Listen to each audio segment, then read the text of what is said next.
Hey folks, my name is Charles Cooper. I will be your government instructor for 2305, Section 311. I just wanted to drop a quick video at the top of the homepage so that I can kind of orient you to the way that this government class is going to work. First and foremost, this is going to be a Summer 1 course that's going to be an abbreviated 4.5 weeks, and so we have 12 chapters to get through in 4.5 weeks. So first on the landing page, you'll see some helpful connect links. If you click here, it'll take you to the online instruction, the classroom culture, and the syllabus quiz. I would like for you to jump into this first before you go into the Chapter 1 and Chapter 2 assignments. I've also left some instructions for you to go through steps 1 through 5 here. Please go ahead and jump into those. And of course, at any time, if you have any questions, just shoot me an email and I tend to get back to you pretty quickly. And down at the bottom of our homepage is just kind of my philosophy on government in 4 paragraphs. Let's go ahead and go over to the syllabus tab, and you'll see over here to the right, you have SmartBook assignments that are worth 25% of your course grade. Unit exams are 30%, discussion posts 25%, and we have 1 research paper that's due towards the end of the semester that's worth 20%. These are my campus hours, Wednesday from 10 to noon, but like I said before, if you have a question, just shoot it to me through an email within Canvas, and I usually get back to you pretty quickly. We're going to go through 6 units, 2 chapters per unit. That's going to give us 6 exam grades. I don't drop any of the exam grades. I also don't give extra credit, and I don't do any kind of late work either. Every one of these exams, as you'll see in just a moment, are going to be open from Friday to Sunday night at midnight. So you're going to have 3 full days to take care of the exams. And as I just stated, 1 research paper, 12 book smarts that align with the 12 chapters, 12 weekly discussion forums, and each one of those 12 grades is actually a composite of 2 individual posts that'll get to right here. So your exams are all going to be online. You have about 1 minute and 15 seconds per question, and there tend to be about 60 questions. So that gives you an hour and a half to get through 60 questions. You do have 2 chances per test. So if you take the test the first time and you make a grade that you're happy with, do not take it a second time. If you do, those 2 grades are going to be averaged together. If you accidentally open up the test the second time, you might as well jump into that test and take it a second time. So if you're happy with the grade the first time, do not make a second attempt, or it will be averaged with your first grade. GWAs, graded written assignments, or just simply the research paper. You've got 1 research paper. The instructions you can find on that page, but the most important aspect of this is highlighted here in red. Please cite, so don't just have a citation page, but have citations within the body of your paper. If you make a claim to somebody else's research, but you don't cite it, that's the same as plagiarism, and that's going to get you a bad grade. So it's all well and good to include your citations in a works cited page, but if I'm reading through your research paper and I don't see any sort of citations where you give credit to your sources, then you're claiming that information as your own, and that is plagiarism. In the discussion forums, it may seem complicated at first, but it really isn't. I'm going to give you a question per chapter. I'm going to ask you to address the question before midnight Wednesday. And then before midnight Sunday of that same week, I want you to reply to another student's post. So that's 2 posts per week per chapter. When you reply to the first post, I'm asking you to fully address the question and then to find a citation from a reputable online news site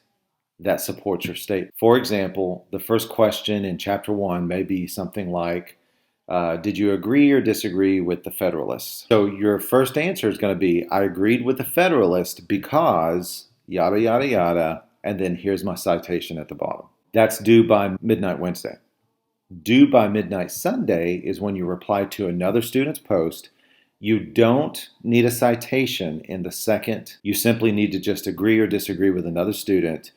And I want this to be as academically serious and well thought out as your first post. So I just wanted to give you an example of what a proper discussion forum submission is going to look like. You'll notice that this is the Chapter 3 discussion post in a Texas government class. We have a nice long paragraph that addresses the prompt. Here's a citation, or at least a link to a source that would support the things that are said here. And then the second post is a nice paragraph that doesn't simply say, I agree with your comment, but then goes on to give details on what it is that they agree with that the student had said. Now, this student had added a link to an article, which you do not have to do in your second post. So again, your discussion forums are worth 25% of your semester grade. So I'm going to ask you to post 2 times per chapter. And then down here at the bottom, Smart Book. This is the one that students usually do pretty well on. As you're reading through the textbook, you're going to answer some questions, and the questions are going to level up or level down to your reading level. So if you miss the first question, the second question is going to be a little bit easier. And if you miss that question, the third question will be easier than that. And so really this is all about, do you understand what you're reading? And it's really not a way to ding your grade. Usually most students do really well in this part of the course. And so that's 25% of your semester grade. Here's my calendar, and I intentionally make my calendar very, very predictable. Here's chapter 1. The discussion forum opens up on Mondays and it closes on Sundays. Your first post is due by Wednesday. Your second post is due by Sunday. And that's going to be the exact same way for every chapter every week. Book Smart for chapter 1 opens up on Monday and it closes on Friday. That's going to be the same every single week. And then your first research paper is going to be due June 30th, which is towards the end of the semester. So please be working on this a little bit at a time as we go through this semester that's basically a month long. And then if you jump down here to chapter 2, you're going to see the exact same instructions. Discussion forum for chapter 2 is open on Monday, due on Sunday. Your first post is due on Wednesday. Your second post is due on Sunday. Chapter 2 Book Smart, exact same thing as chapter 1. It opens on Monday, closes on Friday. The only thing different on your even number of chapters is that's when we have your exams. Your exam is going to cover chapter 1 and chapter 2. It's going to open Friday morning and it's going to close Sunday night at midnight. So you have pretty close to 3 days to take care of these unit exams. So the same thing, chapter 1 and chapter 2, the same pattern of assignments you're going to find in chapters 3 and 4, open on Mondays, close on Sundays for your discussion forums. Open on Mondays, close on Fridays for your book smarts. And then your unit exam opens on Friday, closes on Sunday. So that's going to be the same for Unit 1, Unit 2, Unit 3, Unit 4, Unit 5. The only exception to this is that Unit 6 is kind of staggered as far as dates are concerned on top of Unit 5. So Unit 6, we still need to cover those last 2 chapters, Chapter 11 and Chapter 12.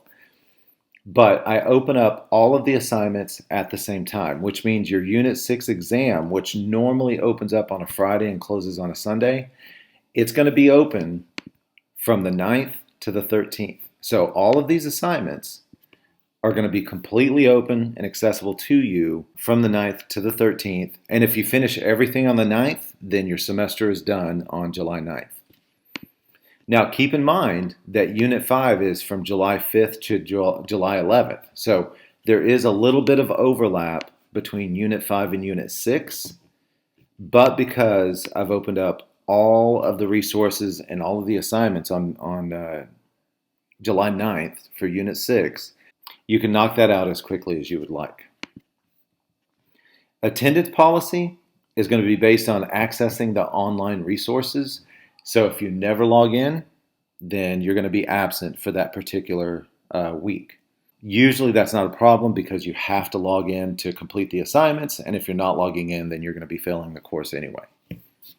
The last day to withdraw with the W is June 29th, and then I'll let you read through the rest of this syllabus on your own. Let me jump into modules so you can see what this looks like. Now, this is from the teacher view. Let me click on student view. This is what you should see is online classroom culture. There are a couple pages here, and then the syllabus quiz. I mainly do the syllabus quiz just so that you're aware of the important aspects of the syllabus. This is the McGraw-Hill campus registration. Fairly easy to do. And then this is what your assignments are going to actually look like. So here's Unit 1. Please complete this pretest. If you finish the pretest and the post-test, I'm going to add 5 points to your lowest test grade at the end of the semester. Here's your first research assignment, and the due date is June 30th. Here's your Chapter 1 stuff. I've also uploaded the PowerPoints for the chapter as a resource. Chapter 2 stuff, and then your unit exam at the bottom. Remember, I'm only taking 4 grades. Book Smart assignments, discussion forums, the research paper, and your unit exams. So you'll notice with these 4 assignments in Chapter 2, there's a Chapter 2 quiz. You can take it if you'd like, or you can ignore it. This is here just for an extra resource for you guys to kind of test your knowledge on each of the chapters. Chapter 2 Social Contract, again, that's there for you as a resource. You don't have to do it. But if you do, it's probably going to help you out on the exam. That information, at least. Chapter 2, Separation of Powers. Again, that's an extra assignment you do not have to do. And then, of course, these PowerPoints, there's no way for me to grade those. So these 4 assignments are there for your benefit, but if you choose to ignore them, that's fine. May look like you have lots and lots of assignments here, but I'm only grading 4 of those categories. Those other assignments, they're there for to prep you for the exam, but you don't have to do them. Okay, folks, that's about it. Again, if you'll send me a message within Canvas, I tend to get back to those almost immediately, but sometimes it takes me 24 hours to get back to you. Sometimes, if I'm really busy at my other job, maybe a little bit longer, but I do get back to you pretty quickly. If you have any questions, concerns, comments, if I drop the ball on an assignment or something just doesn't seem right on a test question, always reach out to me. I am here to help you be successful in this course.